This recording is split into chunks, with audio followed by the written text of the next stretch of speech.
घरोघरी मातीच्या चुली या मालिकेच्या पुढील भागामध्ये आपल्याला बघायला मिळेल, ऋषिकेशने सुमित्राला ओवीला भेटून दिलेलं नसतं आणि म्हणून मग सुमित्रा रडत असते.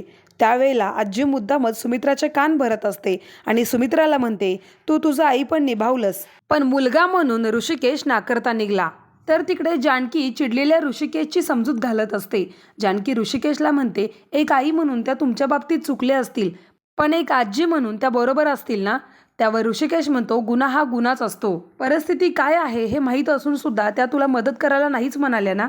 तर ऐश्वर्या सुमित्राला म्हणत असते, आई जरा चुकलंच तुमचं. त्यावर सुमित्रा म्हणते, चूक माझी नाहीये, चूक तुझी आहे ऐश्वर्या.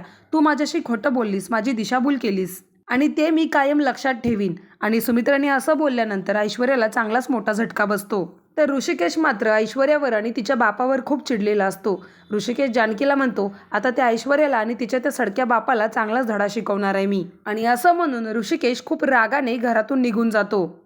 तर ऋषिकेश असं रागाने निघून गेल्यानंतर जानकीला मात्र खूप टेन्शन आलेलं असतं.